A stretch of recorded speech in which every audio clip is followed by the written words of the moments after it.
Le tonnerre du silence de Joel Goldsmith. Chapitre 7. Une rose est une rose est une rose.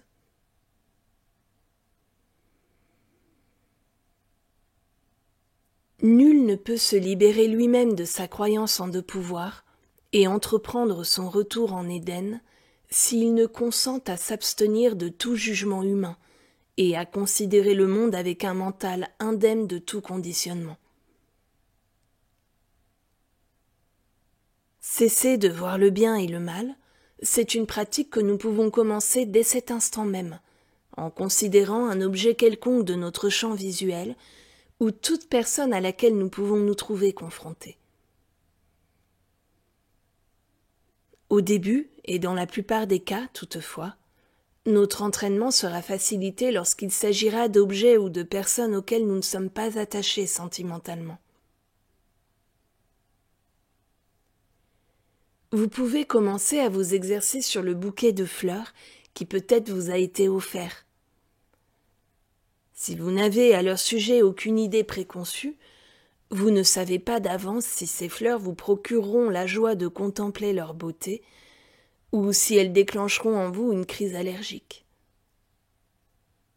Contemplez-les, regardez-les. Si vous les considérez comme étant chargées d'un pouvoir bénéfique ou maléfique, elles risquent alors de demeurer longtemps encore l'objet de vos pensées. Modifiez tout cela et reconnaissez que ces fleurs en elles-mêmes et par elles-mêmes n'ont aucune espèce de pouvoir, n'étant ni bonnes ni mauvaises. À ce stade, vous pourrez bien admettre qu'elles ne sont aucunement porteuses de quelque mal ou maléfice. Mais vous pourrez encore vous demander pourquoi elles ne seraient pas porteuses d'un certain bien. Répondons à cela que ces fleurs ne sont pas bonnes au sens où un quelconque bien se trouverait incorporé en elles. Le bien est dans la conscience de celui qui a offert ces fleurs, car ce bien est l'amour. L'amour est bénéfique. L'amour est invisible et spirituel. L'amour est la substance qui vous a envoyé ces fleurs, de très loin peut-être. L'amour est ce quelque chose invisible dont les fleurs sont l'expression visible. S'il vous était venu à l'idée de croire que ces fleurs étaient bonnes ou belles, et qu'en l'espace de 3 ou 4 jours elles se soient fanées pour mourir ensuite, vous auriez alors perdu votre bien. Mais dans la mesure où leur seule valeur au-delà du plaisir qu'elles vous ont procuré momentanément réside dans le souvenir, qui lui demeure en vous, de leur donateur, de l'amour qui a suscité leur envoi, du dévouement, de l'amitié et de la gratitude, peu importe ce qui leur advient.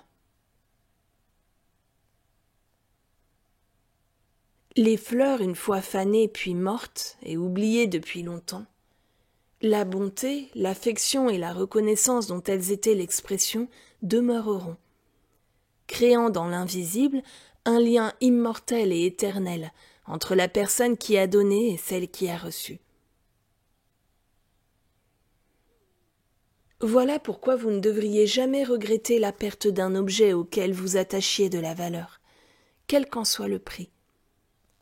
Sa valeur réside dans ce qui est invisible et a motivé son apparition dans votre expérience de la vie. Le véritable bien est toujours invisible. On ne peut jamais le voir, l'entendre, le toucher, le goûter ou le sentir. Et puisqu'il est invisible, il est inaccessible à nos sens humains. Ces fleurs qui sont devant nous ne sont donc que de simples fleurs. Belles, agréables à regarder, riches de leurs couleurs et parfums, sans aucun doute. Mais qui dit cela ? Qui parle de leurs couleurs ou de leurs parfums ? Posez-vous la question. Sont-elles belles ? Puis attendez, jusqu'à ce que naisse en vous cette perception. Eh bien non. En fait, ces belles couleurs, je ne peux pas les discerner avant que leur vibration n'ait atteint mes yeux et que mon mental ne les ait interprétées. Alors seulement je sais que ces fleurs sont jaunes. Toutefois, elles ne sont ni jaunes, ni belles, ni parfumées, avant que mon esprit n'ait traduit toutes ces vibrations en sensations de beauté, de couleur et de parfum.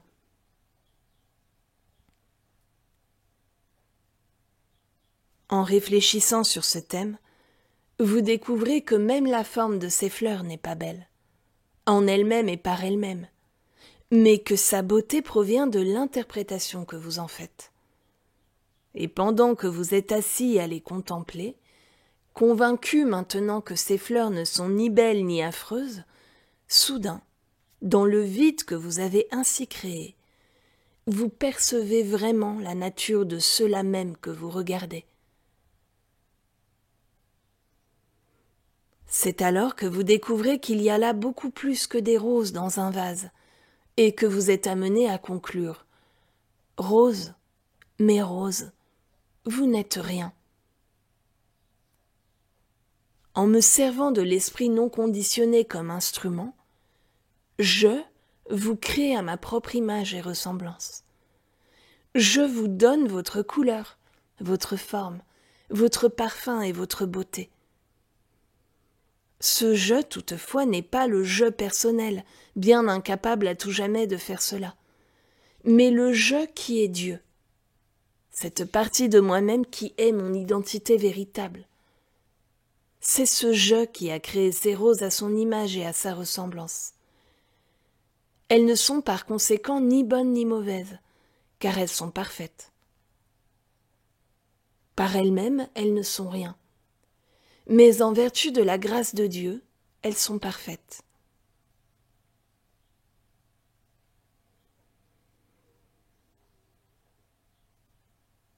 Graduellement, vous aurez la révélation que ces fleurs sont la forme manifestée de Dieu lui-même, placée ici dans votre pièce à quelque fin miraculeuse.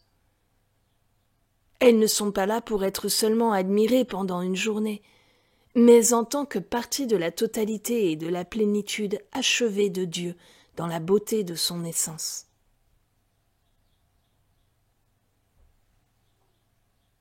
Toute chose en ce monde a une signification spirituelle. Mais vous ne la découvrirez jamais en consultant les dictionnaires ou les encyclopédies. Vous ne parviendrez à prendre conscience de la fonction et du sens spirituel d'une chose qu'en rentrant en vous-même, dans ce vide que vous avez créé, en réalisant que la chose en question n'est pas ce qu'elle paraît être, et que de vous-même, vous êtes incapable d'interpréter son apparence. Dieu seul peut s'interpréter lui-même correctement. Votre attitude est donc « Mon Dieu, qu'est-ce ? Instruis-moi ». Et la révélation de son identité véritable et le dévoilement de sa signification spirituelle s'ensuivent alors. Si vous faites partie de ceux que la pénurie harcèle, il se peut que vous vous trouviez dans un tel état de confusion mentale et à ce point bouleversé par la peur de manquer qu'il vous paraît parfois très difficile de calmer suffisamment votre esprit pour méditer en paix. Mais il existe un moyen qui vous permettra de méditer même lorsque de telles pensées occupent et perturbent au plus haut point votre conscience. Votre mental se calmera et s'établira dans une paix et une tranquillité si profonde que Dieu sera en mesure de vous parler de l'abondance.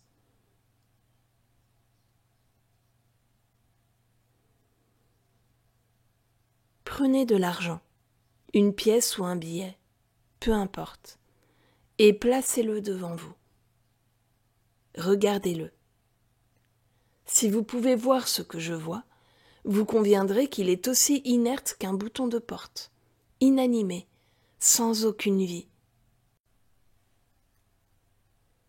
Si vous continuez à regarder cette pièce de monnaie, tout en poursuivant vos réflexions, votre pensée finira par aborder le sujet de l'origine de cet argent et s'interrogera sur la façon dont il est arrivé en votre possession. Peut-être l'avez-vous reçu de quelqu'un en témoignage de son affection ou de sa gratitude. Si au contraire vous l'avez gagné, il représente sans doute le prix qui vous a été payé par un tiers pour quelque service rendu. Vous pouvez ensuite penser à l'usage que vous en ferez. En tant que bout de métal ou de papier, il n'a pour vous aucune valeur. Mais il peut cependant être utilisé comme moyen d'échange dans une opération commerciale ou pour faire des achats quelconques. Vous commencez maintenant à perdre de vue l'aspect financier de cet objet pour l'appréhender sous l'angle de l'utilité, de l'amour, de la générosité. Bientôt, votre esprit dépasse la notion d'argent proprement dite et vous commencez à voir les raisons pour lesquelles cet argent vous appartient. Dès que vous deviendrez capable de considérer l'argent sous cet angle, vous constaterez que, loin d'être approvisionné par lui, c'est vous qui lui fournissez ses capacités et son pouvoir. Dès ce moment-là, votre esprit s'est détourné du domaine physique pour pénétrer dans l'invisible. La paix descend sur vous, le calme revient, et un silence absolu vous habite, au sein duquel vous pouvez recevoir de Dieu une inspiration relative à la juste signification de l'argent. Si vous procédez ainsi pour tout ce qui vous soucie gravement ou vous maintient indûment attaché, il vous sera donné une interprétation correcte de l'objet de vos pensées, tel qu'il est en lui-même, et de son rôle dans votre vie. Acquérir de l'argent est généralement considéré comme souhaitable. Mais intéressons-nous par exemple au penchant pour l'alcool, qui lui est considéré comme néfaste. Le problème de l'alcoolisme peut pourtant être traité, à bien des égards, de la même manière que celui des ressources. Dès qu'une personne commence à prendre conscience que l'alcool est dénué de pouvoir, celui de faire du bien ou celui de faire du mal, elle en perd le goût. Il en va de même pour la boulimie ou le tabac. Certes, beaucoup de gens accepteraient volontiers d'aller jusqu'à admettre que toutes ces habitudes ne sont pas néfastes, mais elles continuent de penser simultanément qu'elles peuvent leur procurer du plaisir ou des satisfactions. Aussi longtemps donc qu'une personne leur attribuera un pouvoir quelconque, bon ou mauvais, elle en restera esclave. Bien des alcooliques ont été guéris en comprenant qu'il n'existe aucune forme maléfique dans l'alcool. Mais j'ai obtenu plus de réussite dans ce domaine particulier en réalisant que l'alcool est dénué de tout pouvoir bénéfique. Il y a plusieurs années, un cas très intéressant m'a été soumis par une femme qui m'avoua en larmes et tout entière parcourue par une sainte horreur que son mari en était arrivé au point de refuser de travailler, qu'elle devait subvenir à ses besoins, et qu'il restait couché tous les jours de la semaine, sauf le jour où elle touchait sa paie. Il sortait alors pour aller faire sa provision hebdomadaire de whisky, dépensant ainsi l'argent qu'elle venait de gagner péniblement. C'était plus qu'elle n'en pouvait supporter. Elle avait commencé à s'intéresser à la guérison spirituelle, et voulait savoir comment je pourrais intervenir spirituellement. Ce fut sous le coup d'une pure inspiration que je fus poussé à lui dire « Voulez-vous savoir? Ce qui me vient à l'esprit, c'est que votre mari n'est pas alcoolique du tout. C'est vous qui l'êtes. » « Je ne comprends pas ce que vous voulez dire. » « Eh bien, vous semblez redouter l'alcool plus que votre mari ne le redoute. » Elle me regarda sans comprendre et dit « C'est peut-être vrai après tout. Chaque jour j'en vois les effets. Mon mari, lui, ne trouve pas cela terrible, Il aime l'alcool. Vos opinions divergent donc. Vous croyez vraiment que l'alcool est mauvais, n'est-ce pas? Certainement. Et pourtant, tout notre travail est fondé sur l'inexistence du bien et du mal. Alors comment allons-nous nous y prendre en partant de là? Voici ce que je vous propose. Supposons que votre mari veuille se servir de votre argent pour acheter de la limonade. Protesteriez-vous? Non, j'irais volontiers travailler et il pourrait acheter toute la limonade qu'il désire. Donc la limonade est bonne, mais l'alcool est mauvais. Nous voilà revenus aux apparences, et donc à Adam et Ève. Voyons à présent qui est fautif dans cette histoire, votre mari ou vous. Votre mari pense que l'alcool est bon, et vous pensez qu'il est mauvais. Vous êtes donc dans l'impasse, et je pense que vous y resterez pendant un moment, à moins que vous ne commenciez à voir ce que je vois. À savoir qu'en fait, la limonade n'est pas bonne, et le whisky n'est pas mauvais. Car en réalité, il n'y a aucun pouvoir ni dans l'un ni dans l'autre, si tout le pouvoir est en Dieu. C'est ainsi que je vois les choses. Dieu est la toute-puissance infinie. Et en dehors de Dieu, il n'existe aucun pouvoir de bien et de mal. À quoi cela m'avance-t-il? Que suis-je censé faire? Supposons que nous nous mettions d'accord pour que la semaine prochaine, votre mari puisse avoir autant de whisky qu'il le désire, puisque nous savons qu'il n'a aucun pouvoir, n'étant ni bon ni mauvais. Par conséquent, ce que votre mari fera ou ne fera pas nous importe peu. Vous rentrez de ce pas à la maison et vous lui dites que vous avez commis une grave erreur, que vous pensez après tout que le whisky n'est pas si redoutable, et qu'il peut désormais en consommer autant qu'il le désire. J'étais allée probablement un peu trop loin. Elle fut si choquée qu'elle dut sortir pour aller s'asseoir un moment dans une autre pièce de mon bureau. Mais finalement, puisque rien n'avait été jusqu'alors efficace, elle décida de tenter cela à titre d'expérience. Et revenue dans mon bureau, elle me dit « Bon, ce que je fais pour l'instant ne mène à rien. Je n'ai donc pas à craindre pire. Aussi vais-je tenter l'expérience. Mais ce que vous me demandez de faire est très dur pour moi. Essayez, et vous verrez. » Elle rentra chez elle, attendit le moment propice, et quand son mari réclama du whisky, elle lui répondit « Mais oui, bien sûr, en voici. » Il la regarda avec étonnement, mais ne fit aucun commentaire. Et quelques jours plus tard, il vint se plaindre à elle en maugréant. « Tu sais, ça ne sert vraiment à rien de boire ce truc. Ils ont recommencé à fabriquer le whisky comme en temps de guerre. Il manque de punch et ne fait aucun effet. Il n'y a là-dedans aucune force. » Et c'est ainsi qu'il fut définitivement libéré. Il ne pouvait plus boire de whisky, parce qu'il n'en tirait plus la satisfaction qu'il avait éprouvée jusqu'alors. Je crois, c'est une constatation, que la majorité des alcooliques souffrent de ce vice, non parce qu'ils pensent que boire est mal, mais à cause du bien qu'ils croient en retirer, c'est-à-dire un certain plaisir. Par la prise de conscience que l'alcool n'est ni bon ni mauvais, leur penchant et leur goût pour l'alcool disparaissent. Faites très attention.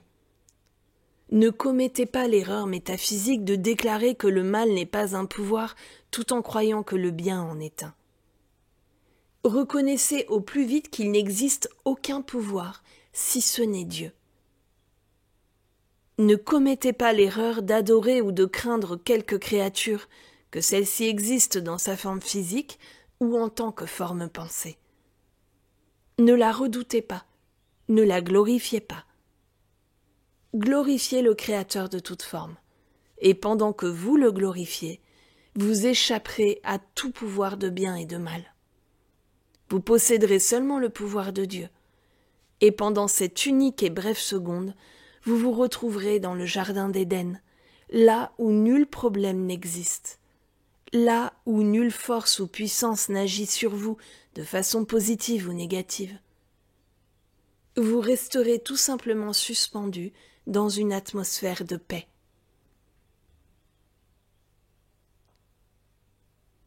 Vous pourriez rejeter tout souci et ne plus connaître une seule nuit sans sommeil si vous pouviez poser ce livre, convaincu que rien n'existe qui soit un bien ou un mal en lui-même et par lui-même. Dans un tel état de conscience, rien ne pourrait vous inquiéter, ni vous tenir en haleine, et de même, rien ne pourrait vous réjouir exagérément. Il est exact qu'en vivant ainsi, vous perdez certaines excitations et sensations fortes de la vie humaine. Pourtant, cela ne veut pas dire que vous cesserez d'apprécier les fleurs, la musique et toutes les beautés de ce monde. La seule différence, c'est qu'elles ne susciteront plus en vous des délires d'enthousiasme.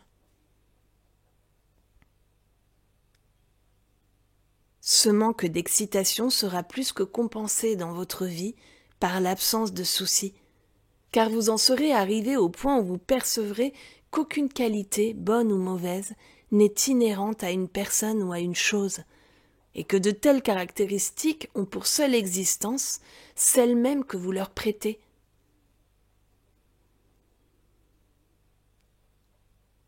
Quelle que soit l'apparence, elle n'est qu'une forme particulière, qu'une lettre morte devant vos yeux, avant que vous ne décidiez dans votre mental que la chose en question est belle ou abominable, que la personne en question est bonne ou méchante, ou que votre chien est brave, alors que celui du voisin est une calamité.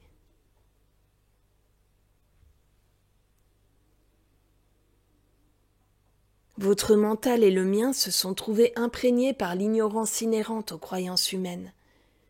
Ils ont accumulé des superstitions et conditionnements relatifs au milieu et à l'éducation, aux connaissances médicales et psychologiques. Et c'est la raison pour laquelle nous ne voyons ni les êtres ni les choses tels qu'ils sont. Nous les voyons dans leur apparence. Nous les jugeons selon les apparences, et nous subissons alors les conséquences d'un tel jugement.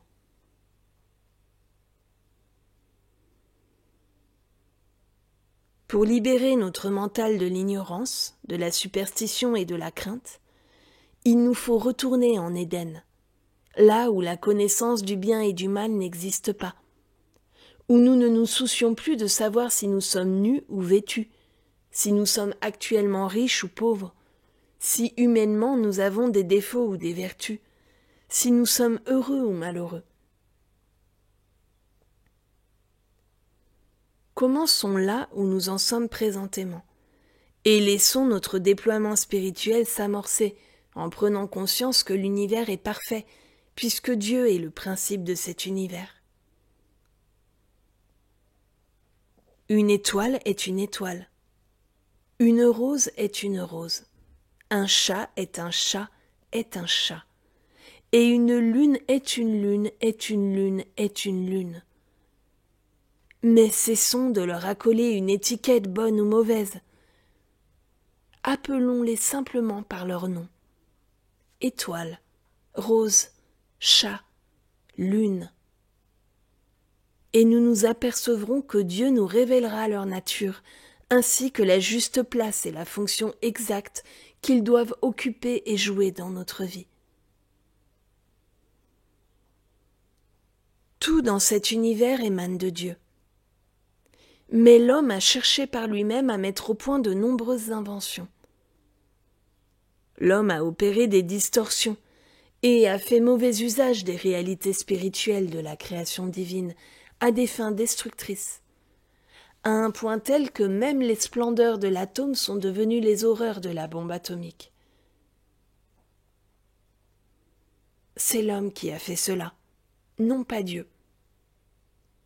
Dieu nous a donné les principes qui nous permettent de voler dans les airs.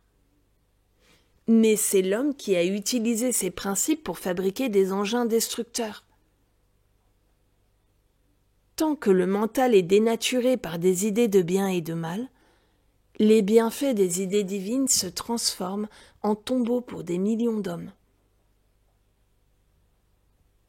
Pourtant, quand toute trace de bien et de mal s'efface dans le mental, celui-ci devient le mental inconditionné, instrument à travers lequel les principes divins se déversent dans toute leur pureté, harmonie et perfection.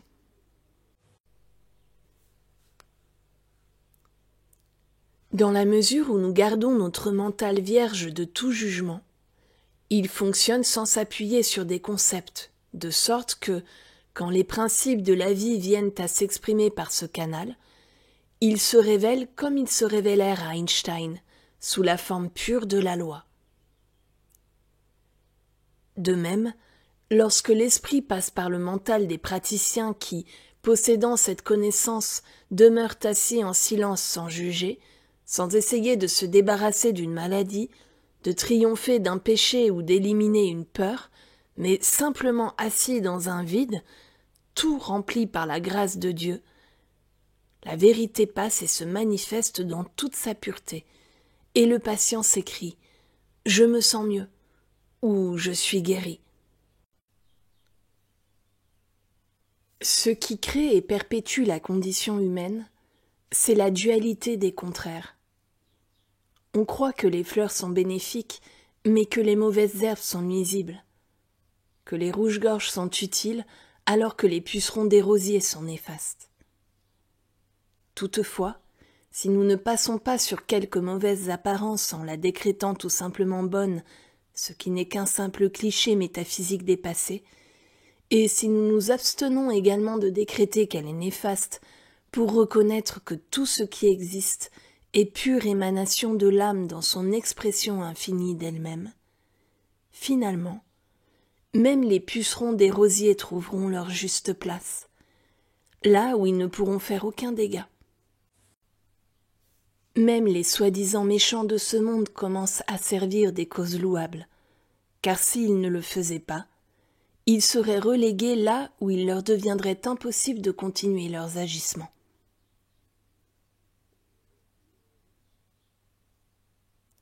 Nous avançons vers une époque où le mal n'aura plus de place dans le monde pour s'exprimer, ni dans les personnes, ni dans les pensées, ni dans les choses. Il sera bouté hors de la terre, car la connaissance du principe d'un seul pouvoir y sera si répandue que le mal ne trouvera plus aucun canal par lequel opérer. Il sera décapité dès qu'il pointera la tête par cette force spirituelle invisible qui imprègne la conscience.